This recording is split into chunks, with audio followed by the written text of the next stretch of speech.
Hi friends, మీ పిల్లల్ని junk food నుండి దూరంగా ఉంచాలనుకుంటున్నారా? అయితే మీరు ఫస్ట్ చేయాల్సింది మీ పిల్లల కోసం టేస్టీగా హెల్తీగా ఒక మంచి స్నాక్స్ని రెడీ చేసి పెట్టండి. వాళ్ళు ఇంకెప్పుడు జంక్ ఫుడ్ని అడగరు. మనం చేసే ఈ స్నాక్స్ హెల్త్ పరంగానే కాకుండా టేస్ట్లో కూడా సూపర్గా ఉంటుంది. మరి ఇంకెందుకు ఆలస్యం, నువ్వుపప్పు, వేరుశెనగపప్పు, జీడిపప్పు కలిపి ఒక మంచి చిక్కీ చేసుకుందాం రండి. ఈ చిక్కీ కోసం నేను ఫస్ట్ 2 కప్పుల వేరుశెనగ పప్పును తీసుకొని లో ఫ్లేమ్లో దోరగా ఫ్రై చేసుకున్నాను. చూసారా, లైట్ గోల్డెన్ కలర్లో రావాలి ఇలా పప్పులు.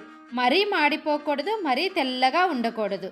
తర్వాత 1 కప్పు జీడిపప్పును తీసుకొని చిన్ని ముక్కలుగా కట్ చేసి వీటిని కూడా డ్రై రోస్ట్ చేసుకొని పక్కన పెట్టుకున్నాను. తర్వాత మన ఈ నువ్వుపప్పు చిక్కీకి కావాల్సిన మెయిన్ ఇంగ్రీడియంట్ నువ్వుపప్పు. వీటిని నేను 2 కప్పులు తీసుకున్నాను. స్టవ్ మీద కడాయి పెట్టుకొని అందులో ఈ నువ్వుపప్పు పోసుకొని స్టవ్ని లో ఫ్లేమ్లో పెట్టుకొని డ్రై రోస్ట్ చేసుకున్నాను. మర్చిపోకండి, స్టవ్ని లో ఫ్లేమ్లో మాత్రమే పెట్టుకోవాలి, లేకపోతే నువ్వుపప్పు మాడిపోతాయి. ఈ నువ్వుల్లో మెగ్నీషియం ఉండటం వలన మన బాడీలోని ఎముకలు ఉక్కులాగా దృఢంగా ఉంటాయి. అంతేకాకుండా హెయిర్ గ్రోత్ బాగుంటుంది. మన హెయిర్ కుదుళ్ళ నుండి దృఢంగా పెరగటానికి, హెయిర్ ఫాల్ తగ్గటానికి బాగా ఉపయోగపడతాయి ఈ నువ్వులు వేగినాయి చూసారా? చూస్తే తెలుస్తుందా? లేదండి, నువ్వులు వేగగానే చిట్పట్లాడతాయి. ఈ స్టేజ్లో స్టవ్ను ఆఫ్ చేసుకోండి. తర్వాత మన ఈ చిక్కీ కోసం 2 కప్పుల వేరుశనగ పప్పుని తీసుకోవాలి.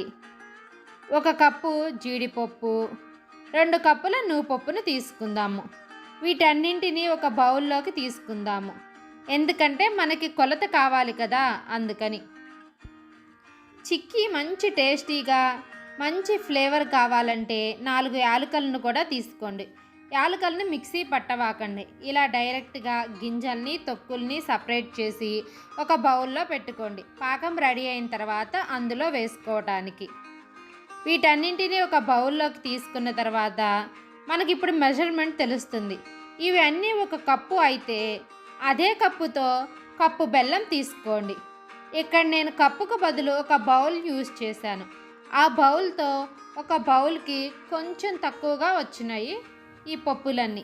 అదే బౌల్లో కొంచెం తక్కువగా బెల్లం తీసుకొని 2 స్పూన్ల పంచదార వేసుకున్నాను. పంచదారని మాత్రం స్కిప్ చేయకండి.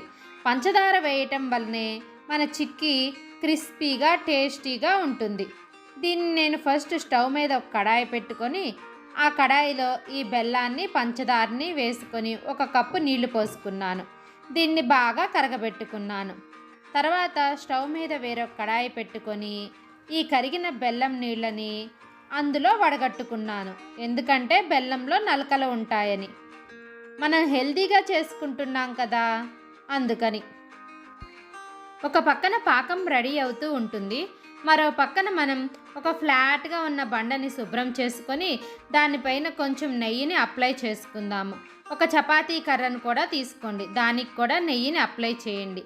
వీటి సాయంతోనే మన చిక్కీ పల్సగా వస్తుంది. పాకం రెడీ అవ్వటానికి 15 నిమిషాలు పడుతుంది. చూసారా, పాకం రెడీ అవుతుంది.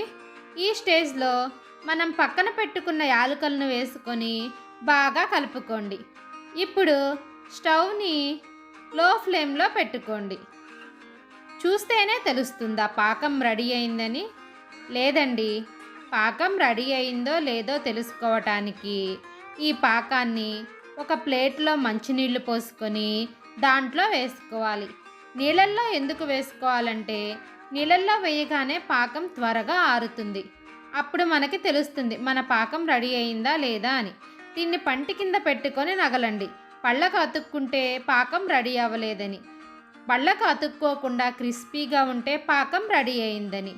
ఇప్పుడు మన పాకం రెడీ అయిందండి. ఇలాంటి స్టేజ్లో స్టవ్ను ఆఫ్ చేయకండి, లో ఫ్లేమ్లోనే ఉంచుకోండి. ఇప్పుడు మనం పక్కన పెట్టుకున్న పప్పులన్నీ దీంట్లో వేసుకోండి. ఇదే విధంగా జీడిపప్పు చిక్కీనైనా వేరుశనగ చిక్కీనైనా ఏ పప్పుతోనైనా చిక్కీని పర్ఫెక్ట్గా చేసుకోవచ్చు. నేను చూపించే కొలతలను మాత్రం మర్చిపోకండి. మనం పిల్లలను జంక్ ఫుడ్ నుండి దూరంగా ఉంచటానికి హెల్దీ స్నాక్స్ సిరీస్ని స్టార్ట్ చేశాం కదండి. అన్ని వీడియోస్ లింకుల్ని కింద నేను డిస్క్రిప్షన్లో ఇస్తున్నాను, చూసేయండి. లేదంటే ప్లేలిస్ట్లోకి వెళ్ళండి, హెల్దీ ఫుడ్ రెసిపీస్ అని ఉంటుంది, ఒక్కసారి చూసేయండి. తొందర ఏమీ లేదండి, హడావిడి పడకండి. స్టవ్ని లో ఫ్లేమ్లో పెట్టుకొని కొంచెం సేపు బాగా కలుపుకోండి. పప్పులన్నింటికి బెల్లం పాకం మంచిగా ఈవెన్గా అవ్వాలి. వీటన్నింటినీ బాగా కలుపుకున్న తర్వాత మనం నెయ్యి అప్లై చేసిన బండ మీద వేసుకోండి. పూరీల కర్ర సాయంతో మంచిగా పల్సగా చేసుకోండి. కొన్ని లడ్డూలను కూడా చేసుకోండి, పిల్లలు ఇష్టంగా తింటారు. లడ్డూలు చేసుకోవాలంటే పాకాన్ని బండ మీద వేయవాకండి, కడాయిలోనే ఉంచుకోండి. కొంచెం గోరువెచ్చగా ఉంటే లడ్డూలను చేసుకోవచ్చు. చేతికి మంచిగా నెయ్యి అప్లై చేసుకొని లడ్డూలను చుట్టుకోండి. నా వీడియో కనుక మీకు నచ్చితే లైక్ చేయండి, షేర్ చేయండి, నా ఛానల్ని సబ్స్క్రైబ్ చేసుకోండి. Bye friends, thank you.